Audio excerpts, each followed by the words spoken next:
what's going on for 2020.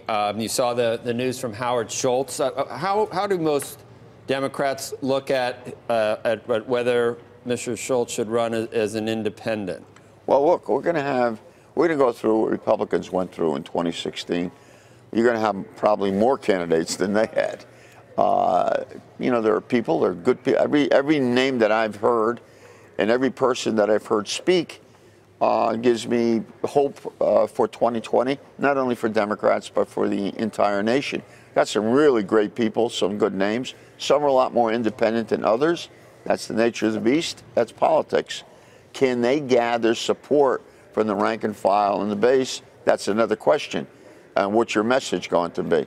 And I believe it's interesting that everyone is trying to get their own little space, so to speak, during this campaign, so they'll have something to campaign on with there being so many candidates. Independent candidates are welcome as well. This is a Democratic Party. And, you know, you agree to disagree. And then you disagree to agree later on. So nothing changes in the Democratic Party along those lines. So, Congressman, I don't know whether I believe, you know, everybody's racing to the left, obviously. I don't know about that. Okay, well, Kamala Harris, who a lot of people say is the front runner right now. I don't know whether you believe it. It's awfully early. Well, there's some polls that say that, okay. Yes. Well, okay, so Medicare for all, preschool for all, debt-free college for all. Who's going to pay for this? I don't know. I think that's a good question. I think Democrats have to stand up to it. We have a deficit which is crippling investment in many areas. We need to understand this. And the very people who are supposedly the conservatives and the people who are going to watch every dime and nickel have really spent like, and I don't want to make sailors culpable, but like drunken sailors. This administration has no idea of what it's doing and adding to the deficit. The $7.2 billion that we lost during the shutdown just adds to the mess. We need to face up to it. We're not going to face up to it, Democrats, in cutting Medicare or Social Security. That's not how we're going to do it.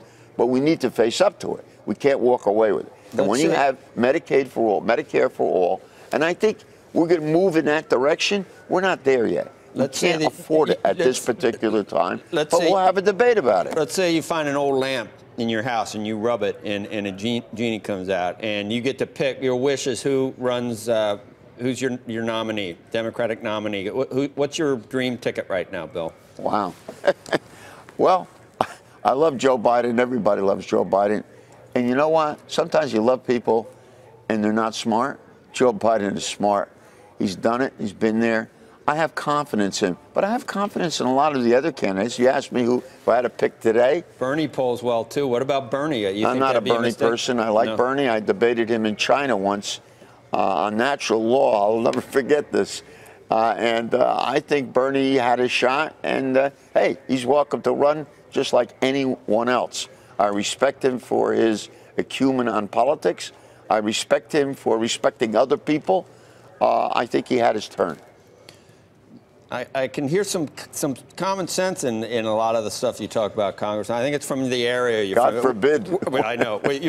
You were mayor of Patterson, right? Yes, sir. I was a mayor of Patterson, great city, for 7 years before I was elected to the Congress. I served in the state legislature.